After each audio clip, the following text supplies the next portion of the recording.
Olá, sejam todos muito bem-vindos a mais um vídeo aqui do seu canal Crime, Arte e Literatura com Ike Ferreira, e nós vamos juntos nessa aventura hoje falar sobre Vidas Secas de Graciliano Ramos.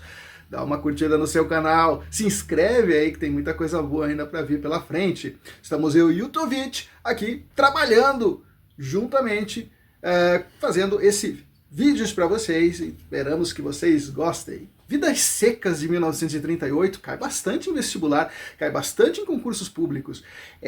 Fala sobre a luta do homem que algumas vezes se entende como um animal, se entende como besta carregando suas ancas abaixo do intrépido sol, carcomido pelas indelicadezas do agreste do sertão. Outras vezes esse mesmo homem se enxerga como filho da natureza e merecedor de um voo mais elegante por debaixo desse mesmo sol. Esse é Fabiano, pai de família desolado por suas intempéries, carregando seus filhos, esposa e cão pelas lavas quentes do rústico nordeste brasileiro, em busca de uma felicidade ao menos na vida. Mas as dificuldades são intensas. Numa de suas idas à pequena cidade, depois de caminhar pelas bordas do sertão e encontrar pousada numa casa de um fazendeiro que o aceita para o trabalho, roubando seus esforços em troca de um punhado de sementes e um telhado arrebentado para sua família, Fabiano se faz entreter em meio às pessoas que falavam e conversavam. Ele próprio, Fabiano, não tinha facilidades com as palavras, nunca havia sido instruído, grunhindo quando precisava de alguma coisa. Ele não conseguia conversar, ele não falava, ele não falava sentenças, não falava expressões, ele não tinha facilidades com o idioma. Convidado ao jogo por um policial, entregava-se à sorte na mesa de jogatina e ele vence esse policial. Esquece o mundo, bebe mais um pouco, cai em alegria e em tristezas por uma noite na pequena cidade. Enraivecido por ter perdido seu dinheiro para um capial do deserto, segundo ele, o policial segue até uma grande árvore e lá atrás do maciço tronco exaspera Fabiano. Bate no Fabiano. Só que o sertanejo não sabia ao menos se defender. Ele não sabia nem se defender com palavras. Faltavam-lhe as palavras, careciam os verbos, sumiam as frases e as sentenças de defesa. Simplesmente grunhia feito um bicho, como um animal que imaginava muitas vezes ser debaixo do sol de fato. O soldado amarelo, como na obra ficou conhecido o personagem da obra, o policial, e pela visão do Fabiano também, judiou do corpo do roceiro e, junto com mais alguns amigos fardados e protegidos pela lei, acertavam-no com a bainha de seus facões, causando dores imensas. Mas Fabiano aguentou aquela surra calado e passou aquela noite na prisão pensando que sua esposa o esperava com os mantimentos que fora comprar e que seus filhos já deveriam ter ido para a cama. De fato, a cabocla pensou em seu marido, nas suas dores e a de seus filhos supunham aguardar o outro dia. Então ela dormiu, ela descansou. Fabiano, depois que foi solto, ele pensava em tudo. O outro dia, o dia da vingança, as dificuldades, a vida de bicho que ele levava, a surra que ele tinha levado de outro homem, mas não a lei. Para ele, para o Jeca, apanhar do governo é algo normal e muitas vezes necessário, segundo Graciliano Ramos conta no seu livro. Apanhar do governo para ele, para o Fabiano, não é descrédito nem merecimento, mas algo que notaram que deveria ser corrigido e que ele ainda não havia reparado por sua completa ignorância. Então é normal apanhar do governo para Fabiano. Mas apanhar do homem, apanhar do soldado amarelo, que é como chamava o seu carrasco, isso já era algo que o capial, o caipira, não podia deixar barato. Ser castigado pelo fato de ter ganho o jogo de um homem fardado, militar sertanejo que batia em desesperados, era coisa que provocava vingança. E ele deveria se vingar. Antes, preso e ser reconhecido por seus colegas de cela como o homem que matou o soldado amarelo à faca por honra, do que levar para a cama de madeiro e sem colchão toda noite a vergonha de não ter feito nada. E isso consumia Fabiano. Vingança era mais que um meio, era o que um ser meio homem, meio animal, deveria fazer para se completar como todo. E os pensamentos se avolumavam, mais ainda quando as crises de sua vida aumentavam. a cachorra da família doente, a mulher que sempre reclamava do estrado de madeira, sonhando com uma cama de couro trançado, os filhos que se refastelavam nus na sujeira em torno da casa, junto aos preás e aos outros bichos. Isso não era vida.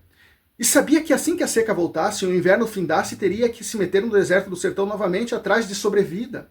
E os pensamentos se avolumavam. Apanhar do governo era normal para o caboclo, mas nunca levar soco no rosto de alguém camuflado e protegido pela farma. Será que era só no sertão que isso acontecia? Perguntava Fabiano. Será que na cidade humanizada dos homens estudados se apanha dessa forma? Nunca na concepção do sertanejo. Certa vez, ao retornar para casa, lá pela noitinha, ele encontrou o soldado amarelo perdido no meio do sertão, como um pobre animal indefeso. Essa seria a sua hora, a vingança predileta, sem ninguém ali do lado, só ele, a sua faca, a sua bainha e o soldado amarelo.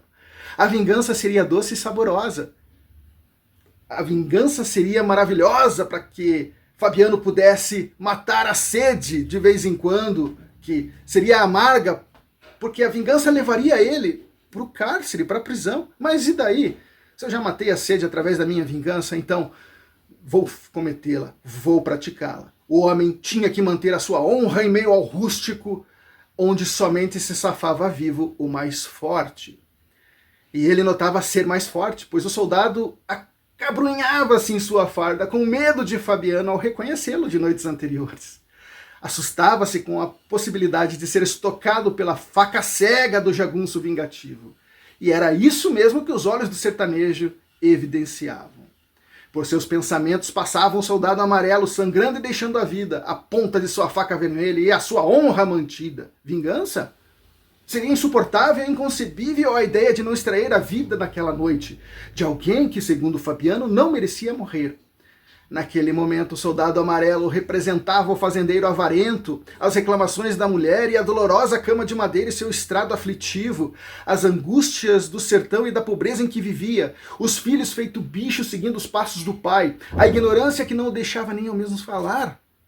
Tudo o que mais odiava cabia no soldado e ganhava vida com seus suspiros assustados. Pensou mais uma vez que seria preciso e certeiro. Sua raiva não passara. Ouviu do soldado um questionamento de onde ficava o caminho de volta para a cidadezinha mais próxima.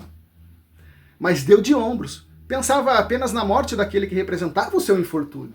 Mostrava o ódio em seus olhos, ao lembrar da noite na cadeia, das pauladas e da surra. Ele distinguia que essa surra foi dada pelo homem que vestia a farda, mas não pela lei. Sentiu que era diferente, respeitado como homem dentro da cadeia. Seria assim agora, mas como homem seria visto, bravio e honrado. Imaginou sua família vagando pelo deserto após o inverno em busca de água. E isso lhe deu mais ódio. Aquele era seu momento. Pensou, mas se pensou não foi com seus neurônios, foi com a sua intuição e com o seu pressentimento. Sentiu que seria um assassino procurado ou um pai de família morto. Sua intuição o levou ao final de sua jornada perante ao soldado amarelo. Com voz macia, apontou-lhe o caminho que havia perdido, dizendo como o soldado deveria chegar à cidadezinha a qual procurava. Fabiano pensou que, como bicho que era, deveria ouvir um pouco da razão que tinha, pois essa era a única coisa que diferenciava ele de seus algozes.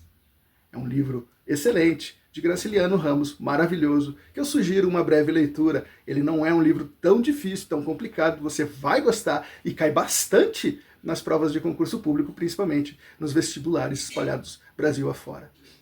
Curta o seu canal, se inscreve aí conosco. Eu e o Yutovich estamos aqui para você. Beijo no seu coração, até a próxima, tchau!